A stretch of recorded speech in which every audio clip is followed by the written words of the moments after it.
নমস্কার এবং স্বাগত আমাদের আজকের খুচরো সন্দেশ এপিসোডে। আজকে আমরা কথা বলবো কলকাতা এবং বাংলায় ফুটবলের ইতিহাস নিয়ে। মোহনবাগান, ইস্টবেঙ্গল, মোহামেডান স্পোর্টিং, ঘটি বাঙাল, এইগুলি বাকি দেশের কাছে হয়তো শুধুই কিছু শব্দ, কিন্তু এই নামগুলোর পেছনে যে কি আবেগ জড়িয়ে আছে তা এক বাঙালিই জানে। আসুন জানা যাক কিভাবে এই অসাধারণ খেলাটি বাংলায় ছড়ালো। ফুটবল কিভাবে ব্রিটেনে শুরু হয়েছিল তা অনেকেই জানে না। বলা হয় আধুনিক ফুটবল শুরু হয় 1900 শতকে, যখন ব্রিটেনে পাবলিক স্কুলে শীতকালে এটি খেলা হতো। ইতিহাসবিদদের মত অনুযায়ী ইস্ট ইন্ডিয়া কোম্পানি আর্মি অফিসাররা ভারতে ফুটবল খেলার প্রথম প্রচার করেন। আর্মি ব্যাটালিয়ন, নেভি অফিসার বা ইউরোপিয়ান প্রফেসররা ফুটবল খেলতেন ক্যালকাটা, বোম্বে, ম্যাড্রাস এবং করাচি বন্দরে। সবচেয়ে পুরনো রেকর্ড অনুযায়ী 1854 সালে এপ্রিলে ক্যালকাটায় ভারতের প্রথম ফুটবল ম্যাচ খেলা হয় ক্যালকাটা ক্লাব অফ সিভিলিয়ান্স এবং জেন্টলম্যান অফ ব্যারাকপুর ক্লাবের মধ্যে। 1878 সালে ক্যালকাটায় ভারতের প্রথম অফিসিয়াল এবং সবচেয়ে পুরনো ফুটবল ক্লাব তৈরি হয়, যার নাম ছিল ডালহৌসি ক্লাব। ঐতিহাসিকদের মতে নাগেন্দ্র প্রসাদ সর্বাধিকারী হলেন ফাদার অফ ইন্ডিয়ান ফুটবল, কারণ 1877 সালে নর্থ ক্যালকাটার হেয়ার স্কুলে তার এক প্রধান ভূমিকা ছিল ওনার বন্ধুদের সাথে ফুটবল খেলার প্রচারণ করার। তার জীবনের এক প্রধান উদ্দেশ্য ছিল ক্যালকাটায় ফুটবল কালচার ছড়ানো এবং ইংরেজদের বিরুদ্ধে ভারতের মর্যাদা পুনর্জীবিত করা, কারণ তিনি এই খেলাটিকে পুরুষত্বের প্রতীক হিসেবে মনে করতেন। তৎকালীন দিনে ভারতে ব্রিটিশরা বাঙালিদের দুর্বল এবং নিচু চোখে দেখতেন।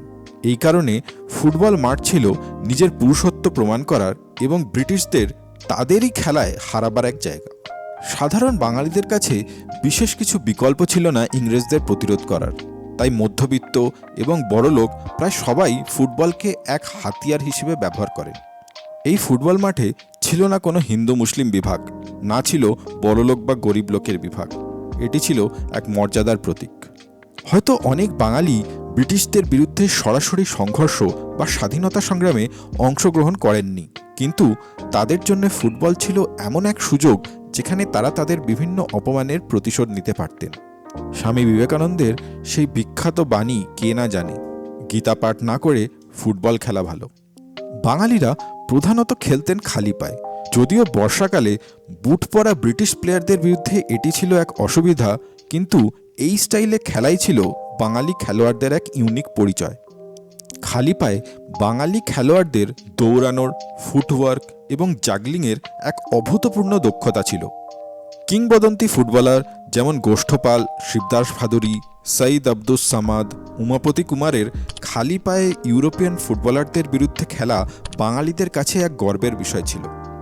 1880 শতকে ফুটবল ক্লাবগুলি ছিল প্রধানত কলেজ ক্যাম্পাসে। ডালহৌসি ক্লাব ছাড়াও আরও কিছু উল্লেখজনক ক্লাব খোলা হয়, যেমন Naval volunteers, Howrah United club, Wellington club, Armenian club, Presidency college, Shibpur engineering college, bishops college, Calcutta medical college এবং লা মার্টিনিয়া।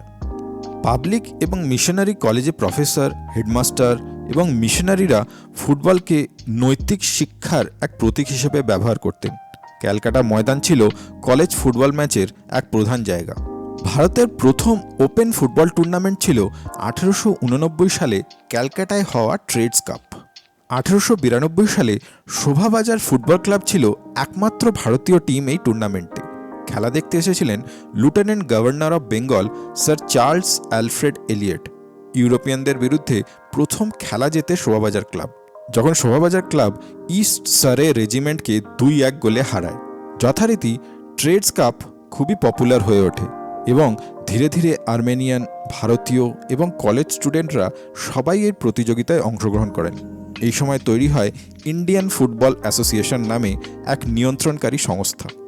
1893 সালে শুরু হয় আইএফএ শিল্ড টুর্নামেন্ট, যেখানে ভারতীয়দের প্রতিনিধিত্ব করে একমাত্র শোভাবাজার ক্লাব।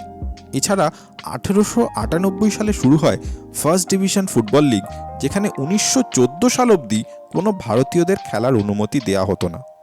অন্যান্য বিভিন্ন ক্লাবের মধ্যে 1889 সালে একটি ক্লাব তৈরি হয় যার নাম ছিল মোহনবাগান, যেটি বর্তমানে এশিয়ার সবচেয়ে পুরনো অ্যাক্টিভ ফুটবল ক্লাব। বলা হয় 1930 সালে ব্রিটিশ বেঙ্গলে সুভাষচন্দ্র বোস, মোহনবাগান এবং নিউ থিয়েটার্স এই তিনটি ছিল বাঙালি পরিচয়তার প্রতীক। এই ক্লাব থেকে তৈরি হয় অসাধারণ ফুটবল প্রতিভা। প্রধানত স্কুল এবং কলেজ স্টুডেন্টদেরই মেম্বার হিসেবে গ্রহণ করা হতো এবং এর জন্য স্টুডেন্টদের অভিভাবক অনুমতি প্রয়োজন ছিল। শুধু খেলাতেই নয়, পড়াশোনাতেও মেম্বারদের পারদর্শিতা পরখ করা হতো। ঊনবিংশ শতাব্দীতে যখন দেশে স্বদেশী আন্দোলন চলছিল, ফুটবল ছিল বাঙালি পুরুষত্বের এবং ব্রিটিশ সাম্রাজ্যবাদের বিরুদ্ধে লড়াইয়ের প্রতীক। এটা প্রমাণ হয় 1911 সালে আইএফএ শিল্ডের ফাইনালে, যখন Mohun Bagan club British east York regiment টিমকে 2-1 গোলে হারিয়ে আইএফএ শিল্ড জেতে। প্রায় 40 বছর ধরে বাঙালি বা ভারতীয় ক্লাবগুলিকে মেজর টুর্নামেন্টে অংশগ্রহণ করার অনুমতি দেয়া হতো না। মোহনবাগানকেও অনেক লড়াই করতে হয় আইএফএ শিল্ড টুর্নামেন্টে খেলার জন্য। তাই 1911 সালে এই জিতের পর মোহনবাগানের নাম শুধু বাঙালিদের মধ্যেই নয়, দেশের সমস্ত স্বদেশীদের কাছে বন্দে মাতারামের সমান হয়ে ওঠে। ক্যালকাটা ময়দান হয়ে ওঠে সমস্ত শ্রেণী, বর্ণ, ধর্ম বা জাতির লোকেদের একজোট হবার এক জায়গা। শিল্ড ফাইনালের দিন রাশি রাশি লোকের ভিড় দেখা যায় মোহনবাগানের খেলা দেখার জন্য। মোহনবাগানের এই জিতে কলকাতা জুড়ে এক উৎসবের মহল ঘনিয়ে ওঠে। বিজয় মিছিলে জুটে যায় সমস্ত কলকাতার লোক। পাড়ায় পাড়ায় মেয়েরা শাঁখ বাজাতে থাকেন আর ফুল ছড়াতে থাকেন। মুসলিমরা ব্যান্ড পার্টি নিয়ে মিছিলে জুড়ে যান। অল ইন্ডিয়া রেডিওর অফিসের কমেন্টেটরদের মধ্যেও ছিল এক উল্লাসের আমেজ। দেশ জুড়ে বিভিন্ন জায়গা থেকে আসতে থাকে উপহার এবং অভিনন্দন। শ্যামবাজারে ক্লাব সেক্রেটারির অফিসে রাতভর চলতে থাকে গান বাজনা এবং ফিস্ট। এই জিতের পর থেকে টিকিটের কালোবাজারি শুরু হয়। এলাহাবাদের এক খবরের কাগজে লেখা হয় 2 টাকার টিকিট 15 টাকায় বেচা হয়েছিল। স্কুলের ছেলেদের ফুটবলে এনকারেজ করার জন্য বিভিন্ন খেলার দোকান থেকে সস্তায় ফুটবল বেচা হয়। 2001 সালে 29শে জুলাইয়ের এই দিনটিকে মোহনবাগান দিবস হিসেবে ঘোষণা করা হয়। কলকাতায় এর পরে গড়ে ওঠে আরও অনেক নতুন ক্লাব। তার মধ্যে সবচেয়ে উল্লেখযোগ্য ছিল ইস্টবেঙ্গল ক্লাব এবং মোহামেডান স্পোর্টিং ক্লাব। সংক্ষেপে বলা যেতে পারে, তৎকালীন ব্রিটিশ ভারতে ফুটবল শুধু একটি স্পোর্টসই ছিল না, এটি হয়ে ওঠে ব্রিটিশদের বিরুদ্ধে এক কালচারাল ওয়েপন। জাতীয়তাবাদীদের কাছে ফুটবল মাঠ ছিল এক যুদ্ধক্ষেত্র। ট্যাকলিংয়ের ছদ্মবেশে সাহিবদের গুঁতো মারা বা লাথি মারা ছিল এক বীরত্বের প্রতীক। সেই জন্য গোষ্ঠপাল, অভিলাষ ঘোষ অথবা বলাই চ্যাটার্জির মতন খেলোয়াড়রা হয়ে ওঠেন ন্যাশনাল হিরো, যারা নিয়মিত ইংরেজদের মাঠে নেমে পাল্টা মার দিতেন।